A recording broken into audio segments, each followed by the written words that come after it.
Good evening everyone, happy new year to you all. Thank you बेटा। Start करेंगे electrostatics में। हम लोग चार्ज वगैरह पे काफ़ी कुछ हम लोग पिछले 2 लेक्चर में पढ़ चुके हैं। इस लेक्चर में टू द पॉइंट हमारी बातचीत जो आएगी वो कूलम्स लॉ और उसके एप्लीकेशन पे और उसके कुछ सवाल हो जाते हैं तो फिर हम इलेक्ट्रिक फील्ड स्टार्ट करते हैं। ठीक है, तो हेडिंग दीजिएगा कूलम्स लॉ।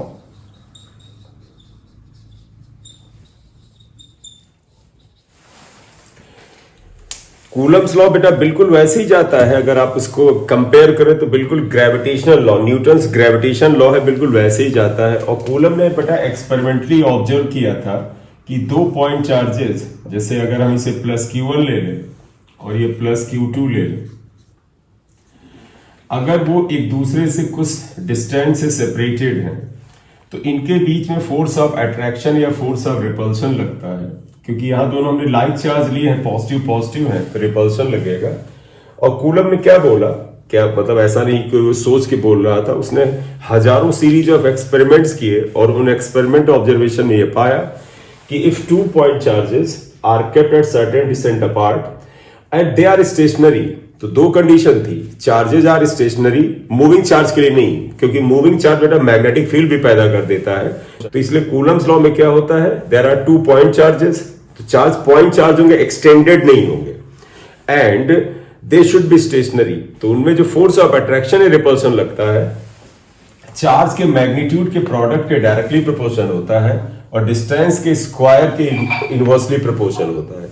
तो यही चीज लेकर रहा हूं बेटा, क्या फोर्स ऑफ अट्रैक्शन और repulsion between 2 stationary point charges, stationary point charges. तो यहां 2 छोटी छोटी इंपॉर्टेंट बातें, स्टेशनरी और पॉइंट चार्ज, दोनों चार्ज रुके हुए होने चाहिए और साथ ही साथ पॉइंट चार्ज होना चाहिए, राइट। तो फोर्स ऑफ अट्रैक्शन और repulsion between 2 stationary point charges in vacuum, क्योंकि यहां पर हम मीडियम को अभी यहां नहीं लिख रहे हैं तो वैक्यूम में रखेंगे। वैक्यूम का मतलब इन दोनों के बीच में एयर मीडियम है। Depends upon F is proportional to the product of magnitude of charges and दूसरा F is proportional to 1 upon R square। अगर हम इन दोनों इक्वेशन को कंबाइन करें तो बेटे आ जाता है F is proportional to Q1 Q2 upon R square। Proportion का साइन हटाएंगे तो एक कांस्टेंट K आएगा, K Q1 Q2 upon R square, जहां पर K एक डायमेंशनल कांस्टेंट है। डायमेंशनल का मतलब इसकी डायमेंशन होती है, डायमेंशनल कांस्टेंट ये आएगा, इतनी वैल्यू है। तो इस फार्मूला को आपको ध्यान रखना है, K की वैल्यू क्या होती है, वेयर K इक्वल टू, ये K स्मॉल ही लिखिएगा क्योंकि कैपिटल K से हम लोग डायलेक्ट्रिक कांस्टेंट को यहां पर लिखते हैं, तो K will be small here, correct, small ही लिखिएगा। It is actually 1/4 pi epsilon naught और इसकी वैल्यू 9 × 10⁹ होती है। यूनिट निकाल लीजिए बेटा, देखिए K का यूनिट यहीं से निकालिए। देखो K इक्वल टू हो जाएगा FR² upon Q1 Q2। F का मतलब न्यूटन, R का मतलब मीटर स्क्वायर और अपॉन कूलम, कूलम से मल्टीप्लाई होगा तो कूलम स्क्वायर, तो ये आ गया। तो K की वैल्यू बेटा 1/4 पाई एप्सिलॉन नॉट होती है और इसकी न्यूमेरिकल वैल्यू 9 × 10⁹ होती है, करेक्ट। तो आप मेन चीज यहां पर ये ध्यान रखिएगा, ये इन SI सिस्टम ऑफ यूनिट, अगर आप यूनिट का SI सिस्टम यूज करें तो उसके अंदर क्या होता है, 9 × 10⁹, या पूरा लिख लेते हैं इसे, 1/4 pi epsilon naught is equal to 9 × 10⁹ newton metre square upon coulomb square. तुम्हें लगेगा सर यही चीज आपने रिपीट किया है, हाँ बेटा रिपीट किया है, एक पर्पस है, बताते हैं। एक्चुअल में इन सीजीएस सिस्टम जो होता है, CGS system of unit, unit के सीजीएस सिस्टम में जो है वो 1/4 पाई की वैल्यू जो होती है, मैं गलत बोल गया, 1/4 पाई एप्सिलॉन नॉट की जो वैल्यू होती है वो 1 के बराबर होती है। मतलब बेटा ये जो K है जो 1/4 पाई एप्सिलॉन नॉट के बराबर है, इसकी वैल्यू सीजीएस सिस्टम में जो होगी 1 होगी। और सीजीएस सिस्टम में यूनिट क्या होता है बताओ बेटा, न्यूटन को डाइन से लिखते हैं, DYNE, मीटर का सेंटीमीटर स्क्वायर, अपॉन कूलम का आपका चाहे तो ESU स्क्वायर लिख दो, जिसे हम इलेक्ट्रोस्टैटिक यूनिट रखते हैं। तो आज से आपको ध्यान रखना है क्या, ये जो फार्मूला है 1/4 सॉरी, ये जो फार्मूला नंबर 1 है, इसमें k में अगर 1/4 डालेंगे तब ये आप SI सिस्टम में लिख रहे हैं। लेकिन अगर आपसे ये फार्मूला ES सिस्टम में पूछा जाए तो ये फार्मूला 1 की तरह डिनोट किया जाएगा। इतना नोट करो, हम k का फार्मूला ऊपर कन्वर्ट करके लिख बेटे, समझिएगा। अब SI सिस्टम में ये फार्मूला जो होगा इक्वेशन 1 क्या बन जाएगा, देयरफॉर इक्वेशन 1 बिकम्स, इक्वेशन 1 क्या हो जाएगा, नंबर 1 इन SI सिस्टम में फार्मूला हो जाएगा 1/4πε0 Q1 Q2 upon R square, जो कि बेटा हम आमतौर पे पढ़ते आते हैं। लेकिन CGS सिस्टम में, इन CGS सिस्टम ये फार्मूला क्या हो जाएगा, देखो बेटा k की जगह पर आप 1/4πε0 रखेंगे और वो 1 के बराबर हो जाएगा। यहां मानो k भी लिख दो 1, तो आप लिखोगे this formula will be equal to, बेटा देखो k की जगह 1 आ जाएगा Q1 Q2 upon R square. तो अगर आपको CGS सिस्टम में लिखना होगा तो आपको 1/4πε0 हटाना पड़ेगा। खैर ज्यादातर हम SI सिस्टम में याद रखते हैं तो इक्वेशन स्टार को हम तवज्जो देंगे।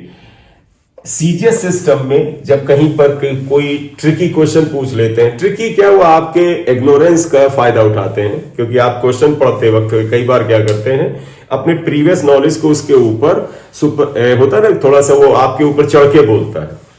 तो प्रॉब्लम यही है कि जैसे आप में से काफी लोग हैं वो अच्छा करने के बावजूद भी 700 क्यों नहीं पहुंच पाते हैं, क्योंकि बायस नॉलेज है। और एक बार शायद मैंने बहुत पहले 2 महीने पहले बताया था कि जब आपकी अच्छी पढ़ाई चल रही है तो ध्यान रखना कहीं नॉलेज का ओवरडोज तो नहीं चल रहा है, नॉलेज की बदहजमी तो नहीं चल रही है। जैसे खाना खाने से बदहजमी होती है तो वो फिर बेटा वो खाना जो होता है हमारे लिए विषैला हो जाता है और उस समय आपको फूड पॉइजनिंग होती है। इन द सेम वे अगर आपको ज्ञान की बदहजमी हो गई है, जो कि होनी नहीं चाहिए, क्योंकि ज्ञान की बदहजमी कब नहीं होगी, जब आपके अंदर अननेसेसरली एक कॉन्फिडेंस नहीं आएगा। मैं हालांकि संभाल के वर्ड बोल रहा हूं कि अदरवाइज मुझे घमंड कहना चाहिए कि आपके अंदर बेमतलब में घमंड नहीं आएगा। तो नॉलेज की बदहजमी से बचना, क्यों, कई बार आपको नॉलेज है लेकिन मौका जहां पर जरूरत है वहां डिलीवर नहीं होता है, तो फिर वो समस्या है। थोड़ा बहुत डिलीवर ना हो चलेगा, सबसे होता है, शब्दों पे ध्यान दीजिएगा। नॉलेज है लेकिन डिलीवर नहीं हो रहा, जिसके अंदर कमी है वो तो इंप्रूव कर लेगा बेटा, लेकिन जिसके अंदर नॉलेज नहीं डिलीवर हो रहा फिर वो प्रॉब्लम आएगी। तो कृपया नॉलेज की बदहजमी से बचिएगा। ये लिख लिया हो तो हटा दो इसे। अभी जो बेटा हमारे चार्जेस थे वो वैक्यूम में रखे थे, वैक्यूम को हिंदी में निर्वात कहते हैं, निर्वात में या एयर में रखे थे, क्योंकि वैक्यूम या एयर का जो कह सकते हैं डाइलेक्ट्रिक कांस्टेंट लगभग सेम होता है, बड़ा माइन्यूट फर्क होता है। अब हम वही आ रहे हैं कि अगर चार्जेस को आपने किसी इंसुलेटिंग मीडियम में रख दिया है तो आप लिखो आगे, if charges are kept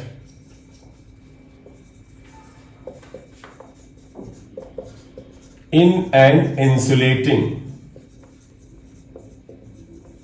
medium of dielectric constant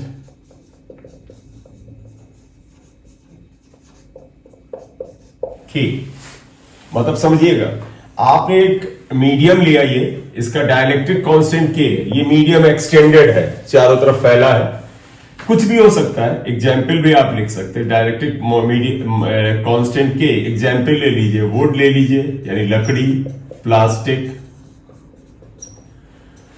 rubber, paper, oil etcetera. कुछ ऐसा इंसुलेटिंग मीडियम जो कि इलेक्ट्रिसिटी का बड़ा अच्छा कंडक्टर नहीं है, पुअर कंडक्टर। तो अगर आपने एक डाइलेक्ट्रिक मीडियम ये ले लिया और चार्ज को इसमें रख दिया, ये Q1 है और ये Q2, तो ये देखा गया है कि इनके बीच में जो फोर्स था अब वो बदल जाता है। वो फोर्स पहले F था, अब हमने Fk लिखा है, यानी ये वैल्यू थोड़ी बदलेगी। K बेटा इस मीडियम का डाइलेक्ट्रिक कांस्टेंट है, इसके बीच के डिस्टेंस वही है बेटा, तो everybody knows in this case 1/4 pi epsilon naught में एप्सिलॉन नॉट के साथ k से मल्टीप्लाई होता है, तो लिखोगे then F becomes force is now Fk and that would be 1/4 pi epsilon naught k Q1 Q2 upon R square. ये formula आ जाएगा। K is dielectric constant. K एक न्यूमेरिकल वैल्यू है, ये डायमेंशनलेस है, यूनिटलेस है। K is डायमेंशनलेस मतलब इसका कोई डायमेंशन नहीं है, एंड यूनिटलेस यूनिट भी नहीं है, यानी ये प्योर नंबर है। लेकिन k की वैल्यू बेटा किसी मीडियम के लिए जो होता है ग्रेटर देन और इक्वल टू 1 होता है। वैक्यूम के लिए 1 है, इसीलिए हमने लिखा ग्रेटर देन और इक्वल टू। हमने इसमें वैक्यूम को भी समेट लिया है। अगर आपको इन जनरल वैक्यूम को हटा के चलना है तो ग्रेटर देन 1 लिख लेना, तो k की वैल्यू ग्रेटर देन 1 है। फॉर वैक्यूम के लिए k 1 होता है। एक क्वेश्चन यहां ले रहे हैं, which of the following may be the possible value of dielectric constant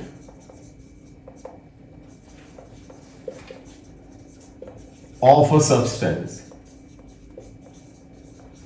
मतलब कुछ हम वैल्यूज दे रहे हैं और आपको बताना इनमें से कौन सी वैल्यू पॉसिबल है, संभव है किसी भी सब्सटेंस के k के लिए।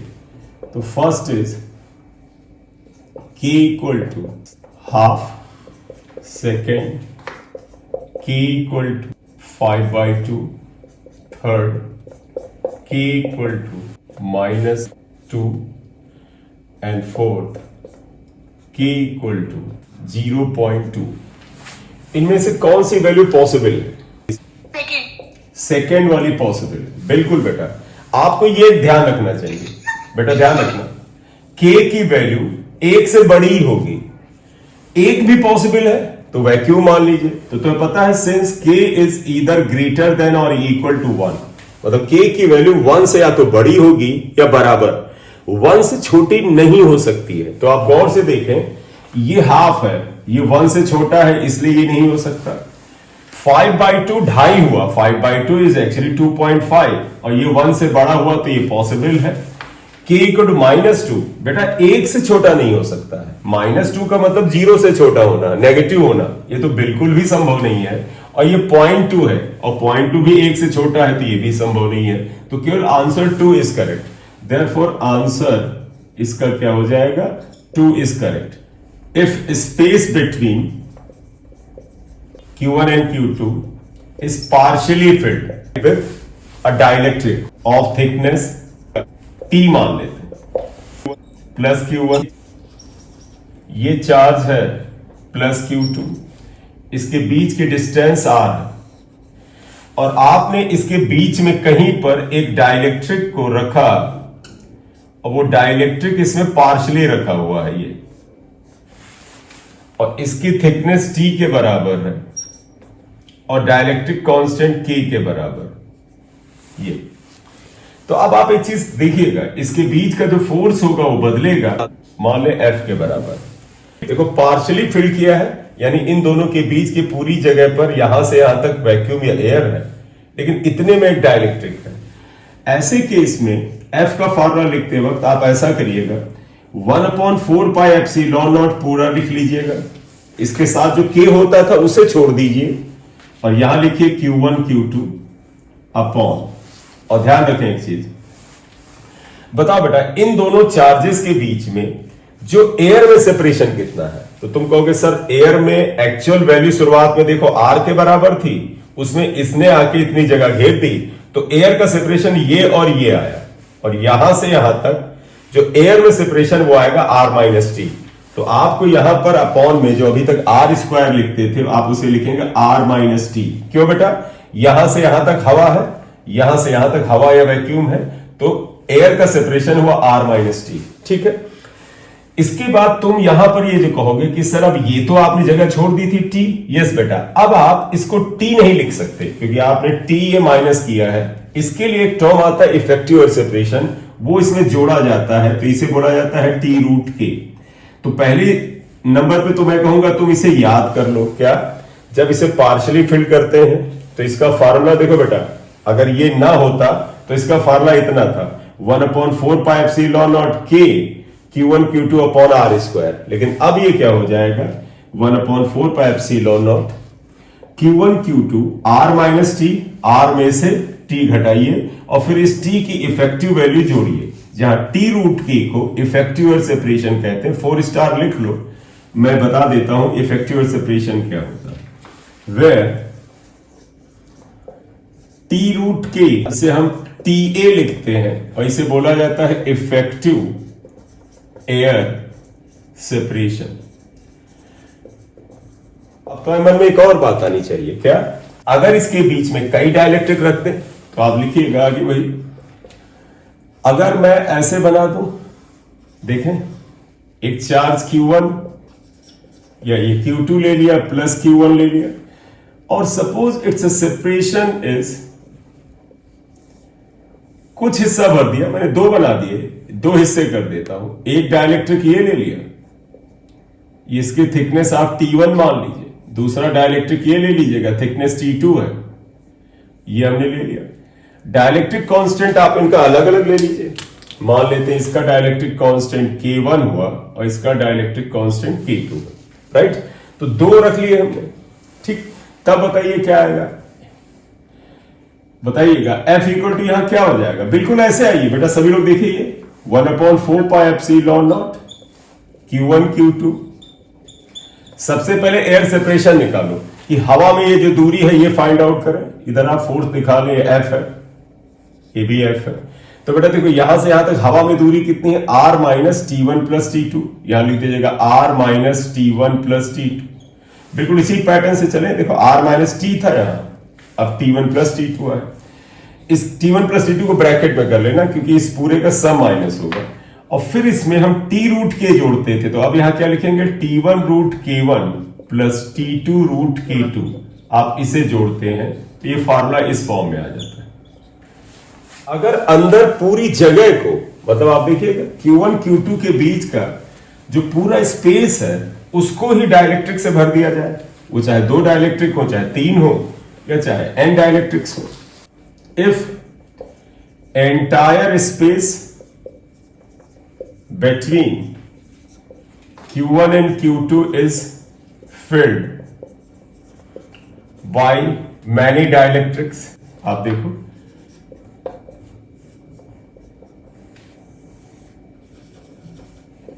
plus Q2, force is F. Look here बेटा, R, तो देखें क्या आता है। अब आप ऐसे करिएगा, देखो ये आपने किया, ये जगह आपने भर लिया, ये आपने जगह भर लिया, और धीरे धीरे मान ली 3 बना लेते हैं, आप 10 बना लीजिए, कोई फर्क नहीं पड़ता। ये डाइलेक्ट्रिक कांस्टेंट K1, ये K2, ये K3 हो गया।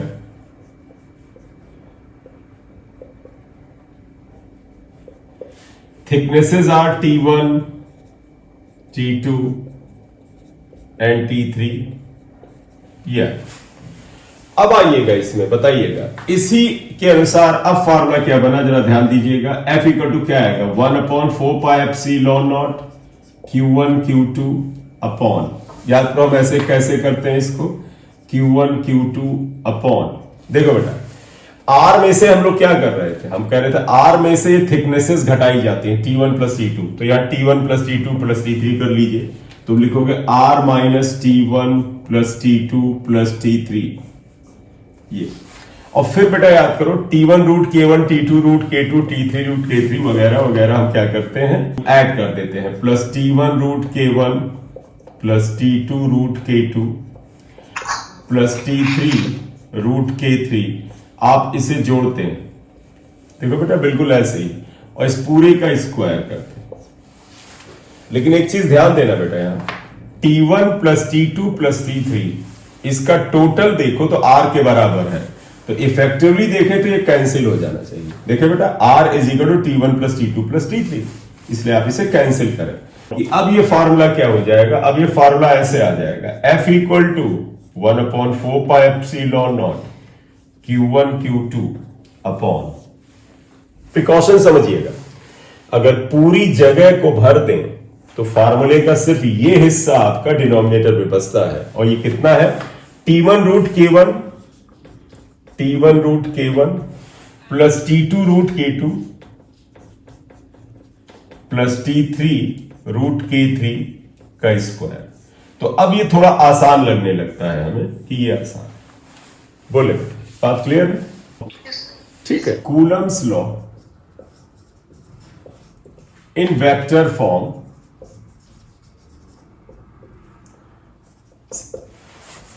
आप ऐसा करें, एक कोऑर्डिनेट सिस्टम बना लीजिएगा y, x एंड z।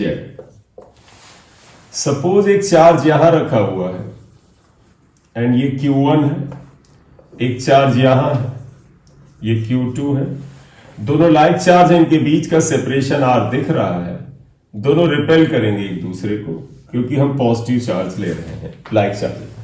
यहां Q1 की पोजीशन को हम O के रेस्पेक्ट में ऐसे लिखेंगे, O के रेस्पेक्ट में, O मतलब origin, it's a position vector is R1, and Q2 का पोजीशन वेक्टर जो है बेटा R2 लिख रहे हैं। तो R1 and R2 are position vectors of Q1 and Q2 with respect to origin.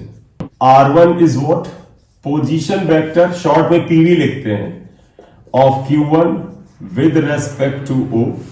R2 is position vector of Q2 with respect to O। यार separation तुम्हें दिख रहा है। अब आप आइएगा, कूलम्स लॉ में हम जानते क्या लिखेंगे, हम पहले Q1 के ऊपर लगने वाला फोर्स, अभी तक हम F से लिख रहे थे, क्यों बेटा, क्योंकि दोनों फोर्सेस का मैग्नीट्यूड सेम है, क्योंकि दोनों एक्शन रिएक्शन लॉ को फॉलो करते हैं और मैग्नीट्यूड सेम। तो इस फोर्स को लिखा जाता है F12। अब आप एरो लगाइए, क्यों, वेक्टर में लिख रहे हैं, ये फोर्स ऑन Q1 है ड्यू टू Q2, और इसे F21 लिखिएगा। फोर्स ऑन Q1, बेटा ये Q1 है, और इस Q1 के ऊपर कौन फोर्स लगाएगा, Q2, और किधर लगाएगा, इधर। अब फोर्स ऑन Q1 ये है ड्यू टू Q2, इसे हम F12 से लिख रहे हैं, F12। पहले तो आप सिंपल वे में फार्मूला लिख दीजिए कि Q1 Q2 upon R square. लेकिन जब आप इतना लिखते हैं तो लेफ्ट में तो वेक्टर है लेकिन राइट में न्यूमेरिकल वैल्यू है, तो हमें यहां पर किसी यूनिट वेक्टर से मल्टीप्लाई करना पड़ेगा जिससे कि राइट हैंड साइड की भी डायरेक्शन इसके जैसी हो जाए। तो आप देखो बेटा, आप चाहें तो अब देखो ये Q1 है और ये Q2 है, Q1 से Q2 डायरेक्शन में आप एक वेक्टर ले सकते हैं। क्या, देखो बेटा, ये एरो किधर जा रहा है, it is directed towards Q1 और विद रेस्पेक्ट टू Q2। तो आप इसे R12 ऐसे लिख सकते हैं। लिखने के तरीके होते हैं, कभी कभी हम ये भी लिखते हैं position vector directed from Q2 to Q1। मैं ऐसे लिख रहा हूं, position vector of Q1 with respect to Q2। ठीक, तो हम क्या ले रहे हैं, position vector of Q1 with respect to Q2, R12 लिख रहे हैं। तो हमने R12 से और उसके यूनिट वेक्टर से मल्टीप्लाई किया। ध्यान रखिएगा, ये एरो देखो इसकी ही डायरेक्शन में है, तो हम इसके यूनिट वेक्टर से मल्टीप्लाई कर रहे हैं। ठीक, R12, इसे इक्वेशन 1 लिखें, R12 is what, position vector of Q1 with respect to Q2 हमने लिख दिया। हम चाहें तो इसे ऐसे भी लिख सकते हैं, R12 equal to R2 minus R1। तुम सबको पता है पोजीशन वेक्टर को ऐसे लिखा जाता है, देखो 2 की पोजीशन यानी final position minus initial position, ऐसे भी लिख सकते हैं। बोले बेटा, क्लियर। अब आप ध्यान रखिएगा बेटा, R12 का यूनिट वेक्टर क्या होता है, बट R12 का यूनिट वेक्टर क्या हो जाएगा, everybody knows, unit vector is vector upon mod of vector. तो तुम लिखोगे सर ये vector upon mod of vector, आप ऐसे लिख सकते हैं, देखो F12 equal to K Q1 Q2 upon, बेटे देखिएगा सभी लोग, मैं एक लाइन बचा रहा हूं, इस टर्म की जगह पर हम ये लिख रहे हैं, तो R12 अपॉन R12 आएगा। अब बेटा देखिएगा, R12 का मॉड R के बराबर होता है, R12 अपॉन इसे R लिख देना, क्यों बेटा, इसके बीच की दूरी R के बराबर है, R के बराबर। तो मैं यहां लिख रहा हूं, देखो बेटा, इसको लिखेंगे R12 ये वेक्टर अपॉन R, ये R। एक लाइन और लिख लें, that would be equal to F12 upon F12 equal to K Q1 Q2 upon R cube. यहां पर मैं R स्क्वायर नहीं लिख पाया, लिख दो, देखो R क्यूब आ जाएगा और that will be equal to R12। आप ऐसे लिख दो, इक्वेशन 2 लिख दीजिएगा। आप इसको ऐसे भी लिख सकते हैं, देखो F12 equal to K Q1 Q2। बेटा देखो R को R की जगह R12 का मॉड भी लिख सकते हैं, तो आप इसे R12 का मॉड भी लिख दीजिएगा और इसका क्यूब और R12 तो यहां मौजूद ही है, आप ये कर ले। आप ऐसे भी कर सकते हैं, इक्वेशन 3 आ जाएगा।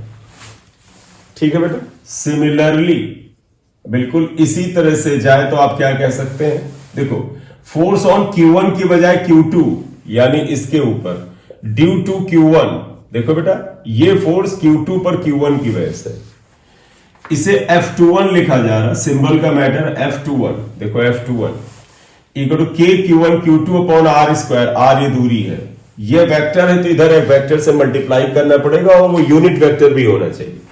क्या लाएंगे, देखो बेटा हमने इधर यूनिट वेक्टर ये लिया था, अब एक इधर ले रहे हैं और इसे लिखेंगे R21 और इसे बोला जाता है position vector of Q2 with respect to Q1। तो आप इसे R21 लिख, 4 नंबर लिख लेते हैं। देखो R21 क्या आ जाएगा, position vector of Q2 with respect to Q1। R21 आप लिख लीजिएगा, R21 तो हम अक्सर फाइनल माइनस इनिशियल लिख रहे हैं, यानी R1 माइनस R2 ये हमने लिख लिया। बट R21 का वो बिल्कुल से R21 का यूनिट वेक्टर क्या आ जाएगा, तो R21 vector upon mod of R21, इसका मॉड आ जाएगा and that is equal to R21 upon R। ये तो आप देखिए ये इक्वेशन क्या हो जाएगा, R21 अपॉन R, ये लिखा R21 अपॉन R। इस तरह से ये इक्वेशन सिंपली ऐसे कन्वर्ट हो जाएगी, इक्वेशन 4 लिख चुके हैं तो 5 कर लो, 5 and this would be equal to K 21 cube equation 6। तो एक बात चेक कर ले, देखिए बेटा क्या, similarly force on Q2 due to Q1, हम इसके ऊपर इसकी वजह से लगने वाला ये फोर्स लाना चाहते हैं।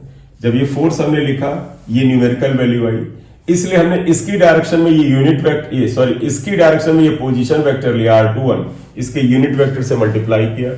फिर हमने यूनिट वेक्टर की डेफिनेशन यहां लिखा, vector upon mod of vector, तो देखो आ गया vector upon mod of vector, तो ये R क्यूब हो गया, यहां पर ये एज इट इज रहेगा। फिर हमने कहा कि ये जो R है, देखो R21 के बराबर है, तो R21 वेक्टर का मॉड लगा के देखो R जो है R21 के मॉड के बराबर ये लिख दिया। ठीक है बेटा, ठीक है। बात अब करते हैं principle of superposition of Coulomb's law. देखो बेटा अगर एक चार्ज Q1 है और इससे कुछ दूरी पे एक चार्ज Q2 है, देखो Q2 जो है वो Q1 पे एक फोर्स लगाएगा, that will be equal to F12, और इन दोनों के बीच फोर्स यही रहेगा चाहे आप Q1 के नजदीक कुछ और भी चार्ज रख दें। जैसे मैं Q1 के नजदीक एक चार्ज Q3 रख दूं तो Q3 चार्ज माइनस Q3 लग गया, तो माइनस Q3 इसको अट्रैक्ट करने लगेगा एक फोर्स F13 से, यानी फोर्स ऑन 1 यानी Q1 ड्यू टू Q3। लेकिन बेटा Q3 चार्ज के रखने से Q2 और Q1 के बीच में ये जो फोर्स लगा था ये प्रभावित नहीं होगा, ये एज इट इज बना रहेगा। चाहे कुछ और एक चार्ज रखते हैं, मान लीजिए एक हमने यहां चार्ज Q1 रख दिया, तो Q1 चार्ज जो है वो एक चार्ज मैंने Qn रख दिया, तो ये Q1 चार्ज जो है इसके ऊपर एक और फोर्स लगाने लगेगा F1n। लेकिन बेटा इनकी वजह से, मतलब आप समझिएगा, Q3 और Qn जैसे चार्जेस के प्रेजेंस की वजह से इन दोनों के बीच का फोर्स प्रभावित नहीं होगा, और इसी तरह से बेटा Q3 और Q1 के बीच का ये जो फोर्स है वो अन्य दो चार्ज इनकी वजह से प्रभावित नहीं होगा। यही प्रिंसिपल ऑफ सुपरपोजिशन है। तो प्रिंसिपल ऑफ सुपरपोजिशन क्या कहता है, force between two charge particle is independent of the presence of other particles. तो आप क्या लिखोगे, तो जनरल कंडीशन तो ये हुआ, force between two charge particles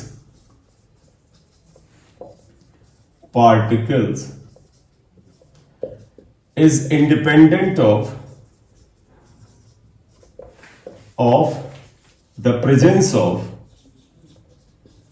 other particles, other charged particles. Other charge particles की प्रेजेंस पे डिपेंड नहीं करता है। अगर आप इसको मैथमेटिकल वर्ड में लिखें तो इन अदर वर्ड्स क्या आ जाता है, अगर आप शब्दों को दूसरी भाषा में ले जाएं तो वो क्या होता है बेटा, force on a charge particle Q1 due to the other charge particle is equal to the vector sum. तो अदर वर्ड्स में ये क्या आता है, फोर्स, इवन आप पूरा लिख दें, रिजल्टेंट फोर्स